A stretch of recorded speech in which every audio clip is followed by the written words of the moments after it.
앞으로는 어떤 연기 펼치고 싶으시세요? 그러니까 앞으로도 뭐 또 다른 일기를 써 나가야죠. 뭐 어떤 거를 뭐 굳이 막 하고 싶다 이렇게 욕심을 하는 게 아니고 그냥 한 작품 한 작품 캐릭터 하나가 또 하나를 만들어가는 과정이니까 헛되이 하지 않고 그냥 감사히 여기면서 또 이거를 만들어가고 싶어요.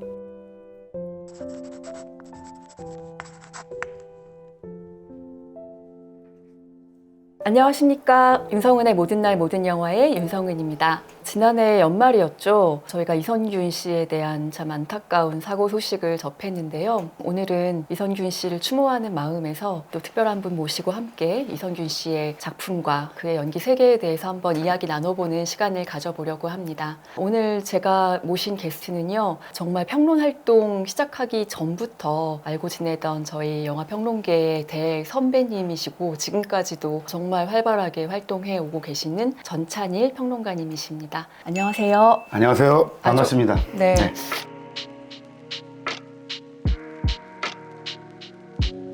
참 좀 밝은 주제로 모셔야 되겠지만 앞으로는 네. 오늘은 또 저희가 이선균 씨에 대해서 좀 깊이 있게 네. 이야기해보는 시간으로 마련을 했습니다. 그래도 우리는 밝게 했으면 좋겠어요. 우리는 맑게 네, 할까요? 네.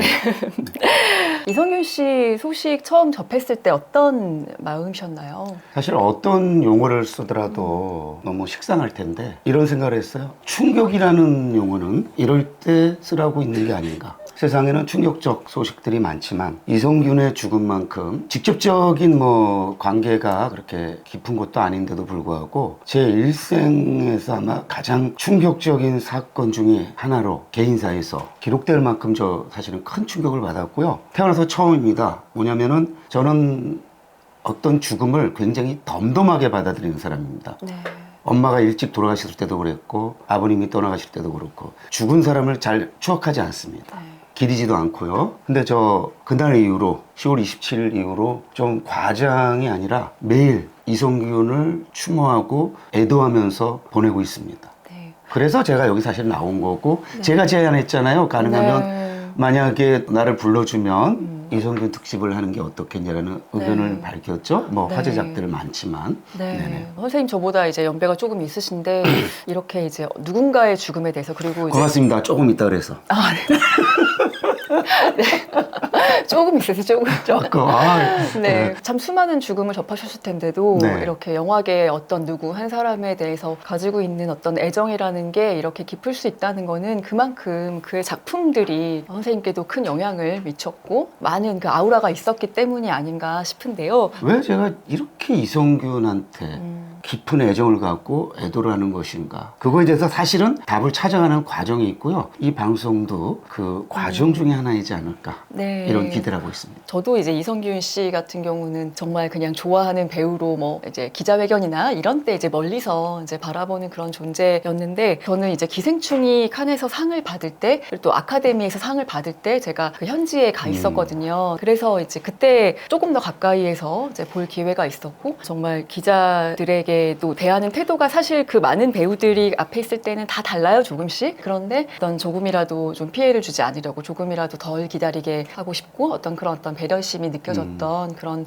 배우로 좀 각인이 되어 있습니다. 일단 그 이선균 배우는 처음에는 그 연극영화과에 진학하지 않았던 걸로 알고 있는데요. 대학 영문과를 중퇴하고 한국예술종합학교의 연극과의 1기생으로 그때 장동건 씨랑 아마 이제 네. 동기일 거예요. 그래서 같이 입학하고 졸업을 한 걸로 알고 있는데요. 조금 무명 생활이 길었던 것 같아요. 길었다라기보다는 대부분은 그런 무명 과정을 좀 거쳐야 되고요. 제가 늘 그럽니다. 바로 뜨는 사람들은 오래 못 간다. 그게 길다고 느껴지더라도 그걸 버텨내야 돼요. 견뎌내지 못하면은 결국에 어떤 성취를 이룰 수 없고 이룬다 할지라도 지속을 못 시킨다 그러죠. 요즘 지속 가능성이 무엇보다 중요한 시대인데 그런 점에서 저는 그런 기간을 가졌던 것이 숙성의 과정이지 않았겠는가. 네, 네. 네. 그래서 이제 그 기간 동안에는 뮤지컬 네네. 배우로도 활동하고 그렇죠. 로키 호러 픽처쇼도 네, 그렇습니다. 네. 단막극에도 네네. 좀 드라마 지속적으로 시티, 네. 반투명 인간 등등. 네, 네, 출연했었고 네. 그런 이제 이제 몇 년 동안의 기간을 거치면서 드라마 하얀 거탑에서 네. 조금은 이제 돋보일 수 있는 캐릭터를 맡으면서 그 진중한 성격의 내과의 최도영 역할이었잖아요. 네. 네, 이 역할로 사람들에게 좀 각인되는 기회가 됐었던 것 같습니다. 혹시 하얀 거탑 기억나시나요? 저는 당연히 기억을 하고요. 보진 네. 않았어도 네. 틈틈이 봤죠. 왜냐면 아내가 워낙 드라마를 좋아하기 때문에 네. 그 볼 때 이제 같이 앉아서 보던가.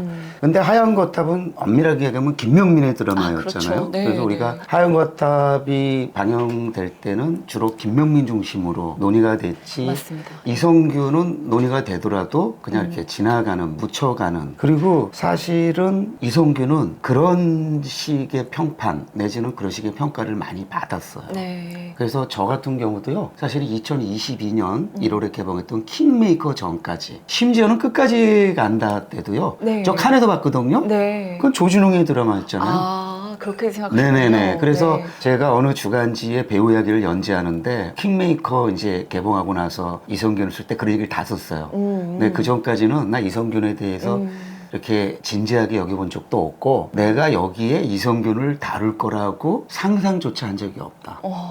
킹메이커 하고 나서 그 다음부터 제가 이제 이성균이라는 배우를 관심을 가지고 이제 집중적으로 보기로 했죠. 저는 기생충 때도요 10명의 주전이 나오잖아요. 네. 이성균이 아니라 저는 네. 뭐 박명훈이라든지 이정은이라든지 네. 네. 이런 캐릭터 배우 중심으로 본 사람이에요. 네. 약간 그런 점에서 네. 좀 뭐 거칠게 얘기하면 약간 변태적인 그런 시선으로 접근했었는데 오. 돌이켜 보니까 제가 이성균을 그동안 너무 저평가했던 거고 과소평가했던 거 아닌가. 아. 왜 내가 이렇게 긴 시간을 애도하는가. 바로 이런 반성의 결과이지 않을까. 네. 내가 그한테 지금 사죄하는 거예요. 그래서 이 방송이 나가고 나서도요, 저는 한동안 계속 이성균을 아마 계속 추모하고 지금 어떤 기획까지 하고 있습니다. 네. 글 기획도 하고 있고 출판 네. 기획도 하고 있고 그래서 네. 한동안은 계속 이성균을 추억할 것 같고요. 심지어는 1주기, 2주기 이런 주기까지도 이성균은 추모하지 않을까. 네. 그런 점에서 저한테 이성균은요, 사실은 장국영이에요.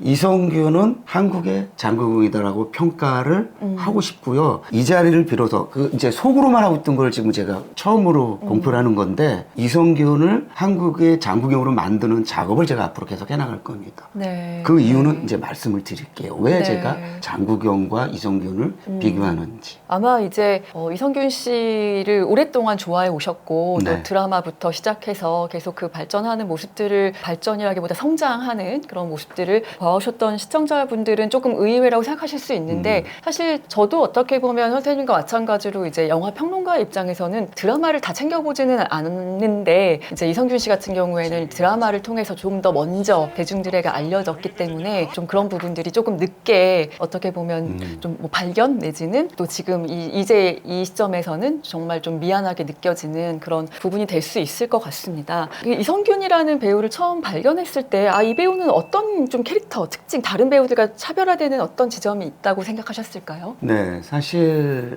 제가 이제 킹메이커를 말씀을 드렸잖아요. 네. 메인 주연은 사실 설경구. 그 이름은 달리 썼습니다만은 김대중 전 대통령 캐릭터를 네. 연기한 설경구였지만 네. 저는 그 영화를 철저하게 이성균 캐릭터와 이성균 중심으로 이성균이라는 배우가 이렇게 집중력이 강한 배우구나.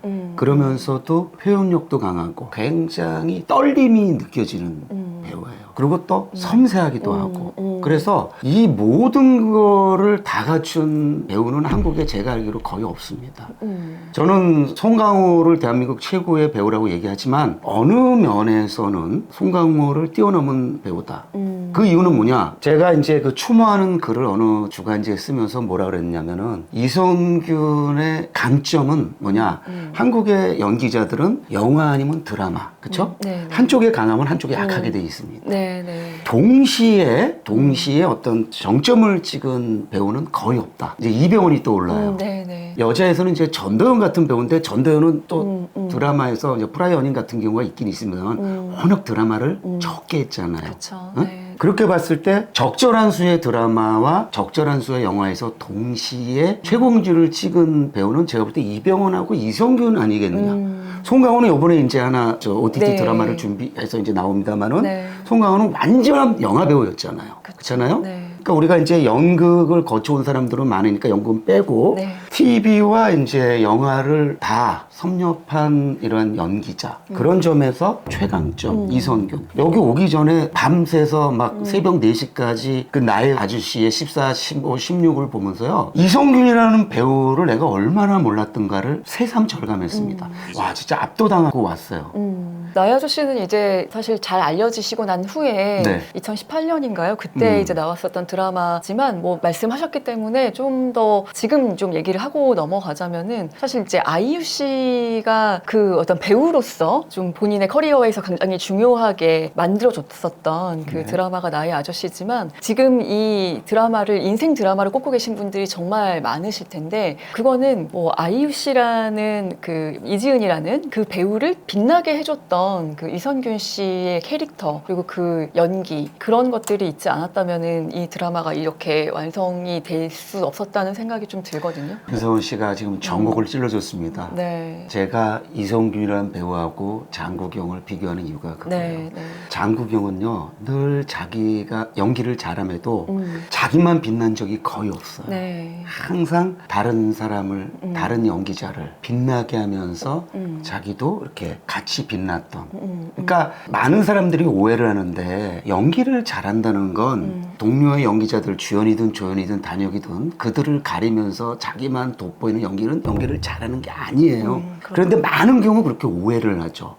진짜 잘하는 배우는 함께하는 배우를 살리면서 자기도 빛나는 배우예요. 진짜 말씀하신 그 부분이 저는 우리가 이야기해야 될 모든 영화와 드라마에 있다고 생각을 하는데 저는 그 이성균 씨가 출연했던 드라마들을 저도 이제 막 정주행하고 당시로서는 뭐 정주행이라는 개념이 거의 없었으니까요. 이제 지나가면서 보고 네. 하면서 가장 좋았던 거는 목소리였어요. 처음에 들어왔던 거는. 배우가 가질 수 있는 큰 장점이다. 이 배우의 목소리는 전 굉장히 부드러우면서도 지적이고 또 약간 따뜻한 느낌이 느껴지는 그런 목소리여서 좀 독보적인 목소리를 가졌구나. 그리고 목소리의 톤이라든가 딕션 같은 것들이 또 이 사람만이 가질 수 있는 그러니까 요즘 같으면 손석구 씨도 약간 그 딕션이 약간 호흡이라든가 이런 것들이 본인만의 것이 있거든요. 이성균 씨도 본인이 처음 이제 이런 영상 연기를 하면서도 본인만의 대사를 치는 스타일이 확실했던 것 같아서 그래서 굉장히 눈에 띄었었고 누군가를 돋보이게 하는 존재로서의 그 캐릭터는 특히 또 여성 배우들과 처음에 네. 굉장히 빛났었던 것 같아요. 뭐 공효진 씨, 막 뭐 네. 파스타 이런 거 할 때도 정말 러블리하게 보이게 만들어주잖아요. 이 남성 배우가. 그렇기 때문에 본인은 좀 덜 튀고 덜 언급이 되지만 그런 어떤 모습들 때문에 기생충에서도 그 역할에 참 자연스럽게 잘 스며들었었던 것 같습니다.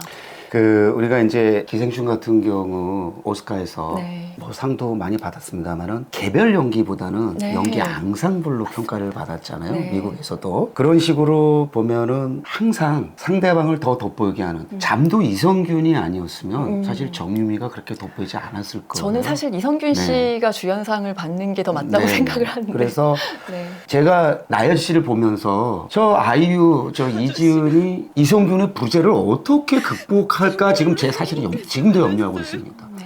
왜냐면은 제가 그 나연 씨를 지켜보면서 저 이지은이 저 아이유가 드라마를 끝나고 나서 여기서 이지안으로부터 벗어나는데 얼마나 고통스러웠을까가 지금 짐작이 됐거든요. 벌써 2018년도면은 네. 지금 5년도 더 지난 얘기인데 네. 그런데 이번에 지금 이성균 씨가 이렇게 떠나면서 많은 사람들한테 이 상실감, 이 부재감, 저 같은 사람 60 넘어서 죽음을 덤덤하게 받아들이는 저를 이렇게 충격을 주고 흔들었다면은 동료들, 선후배들은요 이거 굉장히 오랜 세월이 걸릴 것 그럴 것 같아요. 이성균이라는 배우가 연기를 잘한 것 플러스 이 사람이 아마 그 평상시에 그의 성품이나 저 성격 그런 게 작용했을 거예요. 제가 들어보니까 주변에 이렇게 후배들을 많이 챙겼대군요. 네. 저는 가장 아름다운 삶은 그거라고 봅니다. 힘이 부족한 사람한테 자기가 갖고 있는 힘을 실어주면서 그들을 도와주려고 애쓰는 삶. 저는 가장 위대한 사람이 그거로 보거든요. 네. 근데 한국에 그런 배우들이 있을 거라고 생각합니다. 네. 응? 네. 제가 알기로. 그런데 이성균만큼 이렇게 지속적으로 집중적으로 한 경우는 들어보지를 못했어요. 이성균이라는 배우가 나의 아저씨로 심지어 파주.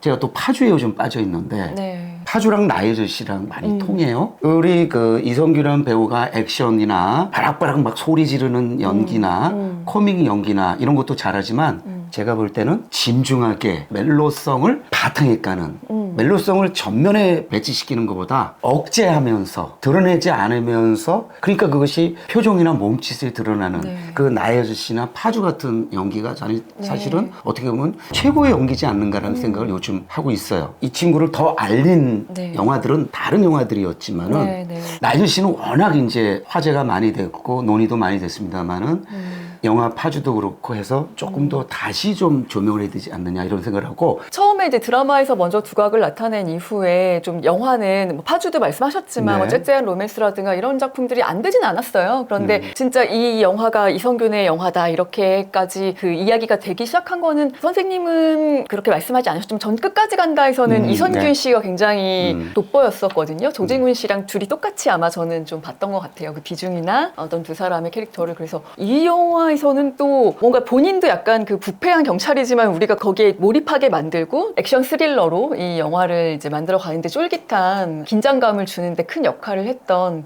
그런 장면들이 많이 있었는데 되게 유명한 장면 있잖아요. 이제 쏴봐. 예, 총 들이대는 사람한테 아주 강단 있게 그렇게 나가는 그 장면에서 참 사람들 많이 놀라지 않았을까 싶어요. 거기서 사실은 악질 경찰이잖아요. 네. 악질 경찰이면은 그가 이제 일종의 빌런이 그 빌런인데 네. 그 빌런을 압도하는 희대의 빌런 역을 이제 우리 조진웅 씨가 하다 보니까 네, 네. 상대적으로 그러니까 선한 경찰이 아니고 악질 경찰인데 그 악질보다 더 악당적인 인물이 요즘에는 나오니까 그런 저 같은 역할 많이 경우는 이제 좀 조진웅 중심으로 봤고요. 그때 이제 이성균이 안 보였다는 것이 아니고 네, 네, 네. 그러니까 좀 비중으로 치면 51이 조중이었고 이제 49가 이성균이다 보니까 우리가 그러면은 이제 49, 51에서 그냥 51을 얘기하는 네. 사실은 거기서 이제 이성균과 조징으로 이제 갈라질 텐데 앞으로는 저는 이제 이성균 쪽으로 또 이제 무게 중심이 옮겨지겠죠. 그 끝까지 간다가 어떤 관객 수 면에 있어서도 이전까지 작품들보다 조금 더 압도적이었고 여기서부터 아마 이제 이성균 씨가 영화에 캐스팅 될 때는 완전히 이제 다 주연급으로 됐었던 그런 계기가 됐던 작품. 이성균 씨 같은 캐릭터는 이성균 씨 같은 배우는 본인과 비슷한 연배 아니면 이성균 씨 정도의 경력을 가진 남성 배우들 중에 한 어느 정도의 위치에 있다고 보면 될까요? 잠 같은 경우는 상대적인 저예산 영화지만은 중간 예산 뭐 대작은 아닙니다만은 킹메이커에서 보여준 연기력을 이제 잠에서 보여주면서 상에서 최상으로 이제 넘어가는 과정 중에 네네. 지금 이렇게 세상을 떠난 거거든요. 네. 그러면은 이제 이성균이라는 배우가 계속 살아간다라면은 네네. 앞으로 5년, 10년 또는 20년 동안 계속 송강호, 이병헌과 같이 네. 그렇죠? 네네네. 이렇게 그 급에 올라서 네, 네. 그런 배우로 이제 계속 가는 건데 네. 그런 의미에서 정말 안타까운 네. 그런 그 죽음이라고 할 수밖에 없고요. 네. 사실 우리가 이성균 같은 배우 하나 나오는 거 배우 많습니다. 근데 제가 아까 말씀드렸듯이 영화와 드라마를 다 오가면서 자기 커리어에 정점을 찍은 배우가 몇 안 된다는 걸 네. 생각하면요. 우리 이성균의 죽음은 그 연기라는 측면에서 보면은 두고두고 안타까울 수밖에 없는 거예요. 세상에 좋은 배우가 많음에도 불구하고. 네. 좀 약간 이제 뭐 오해를 하실까봐 그런데 뭐 어떤 개런티를 떠나서 네. 그 캐스팅 할 수 있는 풀 자체가 그렇게 많지 않고 네, 네. 이성균 씨 또래의 그 배우 그리고 이성균 씨와 비슷한 캐스팅 가능한 그런 남성 배우들 생각했을 때 저도 아무리 생각해도 뭐 이병헌 씨만 하더라도 좀 나이가 조금 더 조금 돼 있어요. 있을 그 연배는요 거의 독보적이에요. 거의 독보적이에요. 네, 그 점에서는 독보적이고 압도적입니다. 이런 좀 상투적 용어를 쓰고 싶지는 않은데 네. 없어요. 정말 왜냐면은 없더라고요. 아니면 좀 더 어리든가 좀 더 들든가 네. 40대 후반에서 40대 중후반에서 맞습니다. 대부분 다 50대가 넘었어요. 맞습니다. 그렇죠? 네. 송강호 60으로 바라보고 있고 네. 최민식 60 넘었고 등등 네. 해서 그런 점에서도 있고 그런 점에서도 네. 계속 안타깝던 네. 말을 할 수밖에 없는데 그렇죠.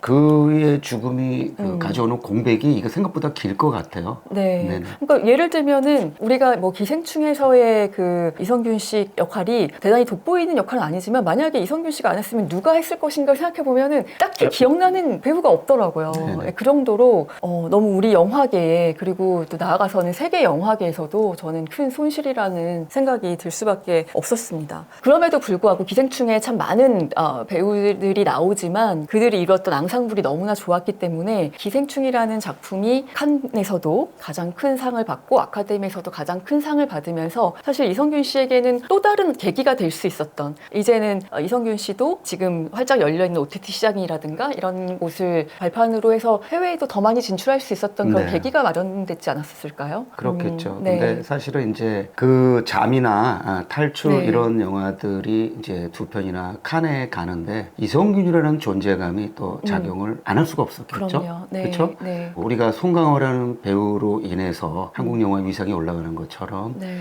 어쨌든 기생충에 송강호와 더불어 음. 주연을 했었던 이성균이라는 좋은 배우가 있고 그 배우가 출연한 영화들이었기 때문에 초청할 때 네. 또 유리하게 작용을 했을 거라고 봅니다. 그런 네. 점에서 사실은 그가 이제 어떻게 보면 이병헌, 이정재 같은 월드 스타로의 어떤 가능성, 초입에서 이렇게 또 세상을 떠나서 뭐 더 안타까운데 결국에 이제 살아있는 사람이 그 이성균의 역할까지 못까지 해야 된다라는 것. 그래서 이제 기생충 때 그 보여줬던 앙상블 그 이후에 이제 잠과 탈출 칸에 다시 한번 초대가 되면서 칸은 송강호 씨에 대한 뭐랄까요 송강호 씨를 굉장히 높이 사는 영화제 중에 하나잖아요. 그 이후에 포스트 송강호로서 이성균 씨가 한국 또 네. 남상 배우로서 좀 그 입지를 다지지 않을까라는 생각이 들었는데 작년에 다녀오셨으니까 한번 네네. 좀 이야기 해주신다면요. 네, 지금 아주 좋은 표현을 쓰셨어요. 우리가 이제 포스트 송강호 지금 사실 이 방송 전에는 한 번도 생각해보지 않은 자 그러면은 송강호를 잇는 그 후배 배우는 누굴까? 이거는 이성균이 세상을 네. 떠나서가 아니고 네. 포스트 송강호는 이성균밖에 없고요. 뭐 어떤 연기력이나 이런 것보다도 정말 음. 그 세계적인 무대에서의 네네. 어떤 활약이라든가 이런 부분에 있어서는 저는 포스트 송강호, 포스트 이병헌까지. 네, 그렇죠. 이병헌까지도 네네. 그렇게 볼 수 있었는데 너무 안타깝습니다. 그 탈출은 보셨잖아요. 저희는 네네. 지금 본 사람이 칸에 안 갔다 왔으면 네네. 본 사람이 없어서 조금 우리가 이제 그 영화를 개봉을 정말 바라고 있거든요. 네, 개봉을 해야 된다고 네, 생각합니다. 네. 뭐 제가 출연하는 다른 뭐 프로에서도 얘기했지만 네. 행복의 나라와 네, 두 편. 네, 탈출은 고인을 기리는 의미에서라도 꼭 보고 우리가 다시 연기로서 고인을 한 번 더 보는 그런 기회가 와야 네. 되지 않느냐. 그리고 네. 아마 많은 사람들이 그거를 바랄 거라고 생각합니다. 네. 탈출에서는 어떤 역할을 맡으셨나요? 탈출에서는 이제 지금은 이제 용산이라고 그러는데 이제 음. 대통령 네. 그 경호하는 그 청와대에서 이제 일하는 네. 친구로 나오는데 네. 사실 이제 그 딸 때문에 네. 딸의 유학 때문에 이제 공항을 데려다 줘야 돼가지고 네. 그런데 이제 갑자기 이제 다리에서 사고가 일어나면서 근데 저는 이제 그 영화를 너무 심심하게 재미없게 봤어요. 아, 네. 그래도 이성균만은 좀 이성균은 제 역할을 하는구나. 이성균과 주지훈이 같이 나와주는데 이성균이 제 역할을 충분히 하는 그리고 또 그 어떤 부성은 뭐 누구나 뭐 발휘하는 겁니다만은 그런 점에서 어떻게 보면 뭐 나의 아저씨라든지 네. 또 파주라든지 그런 캐릭터의 연장이지 않았는가. 그리고 보면은요 네. 항상 그런 캐릭터를 연기를 해왔어요. 네. 자기만 뭐 잘나고 자기만 살고 자기만 돋보이고 이런 것이 아니고 이성균이라는 배우가 그런 배우였구나. 그런 인간이었구나. 네. 우리는 이제 배우면 이전에 이제 한 사람으로서 인간으로서 그 사람을 또 평가해야 되는데 네. 그런 점에서 굉장히 그 배역과 네. 그 자기의 실제 사람으로서의 한 인간으로서 그것이 굉장히 합일되는 연기를 많이 한 것이 아닌가 생각을 해봐요. 생각해보니까 네네. 이때까지 그렇지 않은 배역도 있지만은 그런 배역들을 참 많이 했던 것 같아요. 그러네요. 네, 시나리오를 고를 때도 아마 좀 그런 지점들이 본인과 비슷하다고 생각해서 골랐을 수도 있고 악역들은 잘 기억이 많이 나진 않고요. 네, 이제 보면은 결국 희생하고 도와주고 하는 그런 모습들을 많이 보여주려고 노력했던 것 같습니다. 사실 킹메이커는 본인이 빛나는 게 아니라 이제 그림자 네. 같은 역할을 했었던 그런 인물로도 나왔었고요. 이성균이라는 인간과 배우가 걸어온 길이 누군가를 그렇죠. 킹으로 네. 그러니까 서포트 최고로 해주는 만들어주는 역할인 거죠. 그렇죠? 네. 그래서 참 이게 빛났던 것 같아요. 작년에 이제 강수연 씨 네. 추모 일주기 추모 네네네. 그 행사에 갔었는데요. 정말 많은 영화인들이 와서 웬만한 뭐 영화제, 큰 영화제들 못지않은 그런 규모의 영화인들이 모이고 참 배우를 기리고 하는 일이 있었는데 아마 올해 연말에 또 한 번 그런 일이 있을 거라고 생각하고 그것이 1년에 그치는 것이 아니라 장기적으로 좀 계속됐으면 하는 네. 바람입니다. 그런데 이제 장국영 씨와는 정말 근본적으로 다른 점은 그건 것 같아요. 장국영 씨의 죽음에는 이제 뭐 여러 가지 설들이 많이 있지만 이제 본인의 아무래도 우울증, 네네. 뭐 이런 어떤 사생활, 뭐 이런 부분들의 슬픔 같은 것들이 있다고 이제 알고 있는데 이성균 씨의 경우에는 그 직전에 있었던 네네. 뭐 마약 관련 혐의 수사 이런 부분들이 굉장히 본인에게 너무 갑작스러우면서 너무나 수치스러운 경험이 됐던 것이 아마 죽음과 이제 연결이 되지 네, 않았을까 그런 생각하는데 점에서는 사회적 타살이죠. 그러니까 네, 네. 극단적 선택이라는 것은 같아도 네. 그 속내로 들어가면 다르니까 네, 사실은 그래서, 그런 점에서는 네. 뭐 사회적 타살이라고 할 수 있죠. 우리가 이제 네. 그의 이제 혐의 자체를 네. 뭐 그런 혐의가 아예 없다 이런 주장을 우리가 여기서 할 수 있는 건 아닌 것 같고요. 네. 그 혐의 여부를 떠나서 그런 식으로 한 인간을 네. 인간을 뭐 이거 정치적 발언에서 뭐 어떨지 모르겠습니다만은 이재명 그 민주당 대표를 네, 네. 살인미수한 사람은 비공개하잖아요. 네, 네. 왜 이런 식의 네. 예? 철저하게 좀 조심하지 않았을까라는 네. 그 공개 비공개가 옳고 그름을 떠나서 이상하잖아요. 이거는요 사회적 타살이라고 할 수밖에 없고 네. 비판을 받지 않을 수 없어요. 네, 그런 네. 의미에서. 네, 네. 그래서 이제 오늘 이제 녹화하고 있는 오늘 오전에 그 문화예술인들이 네네. 함께 봉준호 감독님과 뭐 윤종신 씨를 포함해서 많은 분들이 모여서 이제 성명서를 발표한 부분이 바로 그런 네네. 부분이고 그래서 더 이제 안타까운 죽음일 수밖에 없는데 이제 앞으로 이런 일들이 일어나지 않게 하기 위해서 이런 문화예술인들의 어떤 인권 보호, 법령 개정 이런 부분에 대해서 좀 말씀해 주신다면. 네, 사실은 이제 네. 권력자, 기득권자들은 좀처럼 변하지 않기 때문에 사실 큰 변화를 기대하지는 않습니다. 그럼에도 이번 그 성명서가 발표하는 의미는 이렇게까지 전격적으로, 적극적으로, 구체적으로 이렇게 성명서를 발표하면서 요구한 적은 없기 네, 때문에 네. 이들이 아무리 대단한 권력을 이 지금 대한민국의 검찰이나 경찰이 갖고 있다 할지라도 눈치는 안 볼 수가 없을 거라고 봐요. 네. 그래서 뭐 신용에 그칠 수 있지만은 그래도 어느 정도의 변화는 이끌어내서 다음에 이제 이러한 제2의 네. 제3의 이성균이 나오지 않게 하는 데는 분명히 네. 어떤 효과를 발휘할 것 같고요. 네. 이참에 앞으로 영화인을 포함한 문화인들이 자주 네. 이런 발언을 하면 좋겠습니다. 왜냐면요. 그래야지만 이들이 눈치를 봅니다. 우리 이 문화인들도 결국에 국민의 일원이니까 이것이 나중에 이제 투표로 연결되고 하니까 그럴 때 비로소 이들이 눈치를 보는 거 아니겠습니까? 네. 그래서 우리가 이제 구체적으로 이런 압력을 계속 행사하는 이제 이성균 사건을 계기로 해서 이런 일이 발생하지 않도록 사전에 조금 더 앞으로도 노력하고 영화를 포함한 문화인들이 좀 이렇게 단결된 모습을 좀 더 자주 보여드리지 않겠는가라는 네. 제가 이제 김희성 씨도 저희가 인터뷰를 했었고 네. 했었을 때 이제 뭐 많진 않았지만 뭐 어떤 분들이 이성균 씨의 죽음에 대해서 왜 영화인들이 좀 더 적극적으로 어떤 사회적으로 발언하지 않느냐 약간 이런 불만을 표출하신 분도 계셨었어요. 그런데 이제 이렇게 또 저희가 노력하고 있다라는 거 네. 지금 이제 처음에 그 같이 발의한 단체가 29개군 지금 더 늘어났을 것 같은데요. 윤종신 씨 같은 또 음악계 분들, 영화계뿐만이 아니라 많은 분들이 이게 이제 뭐 정권의 문제가 아니라 누군가를 범죄에 관련해서 이제 기소하고 포토라인 세울 때 어떤 이런 모습들이 절대 가십거리로 전락하지 않도록 그런 식으로 한 사람을 범죄자로 몰아가지 않도록 하는 건 정말 중요한 부분이라는 생각이 좀 듭니다. 많은 분들이 또 더 많이 관심을 가져주셨으면 좋겠습니다. 네, 사실 그리고 네. 이제 공권력과 더불어 이제 네. 언론 그렇죠? 아, 이번에 언론. 이제 네. 언론이 우리가 이제 흔히 레거시 미디어라고 그러잖아요. 네. 일부 유튜버들의 어떠한 그런 경고망동이 아니고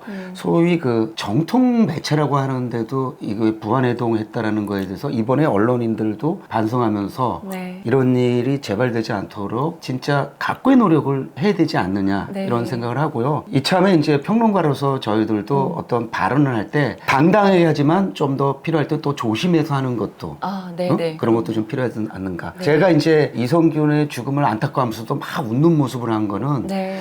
마음으로는 슬퍼하지만은 네. 막 인상 쓰면서 하는 거는 네. 그한테 어울리지 않는다는 생각이 그럼요. 들었기 때문에 네, 네. 제가 뭐 이렇게 한 거니까 네, 혹시라도 네, 네. 아, 저왜 저기 죽은 사람을 얘기하면서 저렇게 웃으면서 해 그렇게 오해하지 않기를 아유, 바랍니다. 네, 오해하시는 분 없으시리라 생각을 하고요. 정말 마음으로는 정말 계속 네, 네. 슬프고 네, 눈물을 흘리고 있다라는 점도 알아주셨으면 좋겠고 마지막으로 영화 평론가로서 네. 네, 영화 배우 이성균 씨가 글을 보고 웃고 웃었던 시청자들 또 관객들에게 네. 어떤 배우로 남았으면 하는지 한 말씀 해주시죠. 우리가 배우를 평할 때 가장 흔한 거는 좋은입니다. 또는 괜찮은. 그다음에 이제 압도적입니다.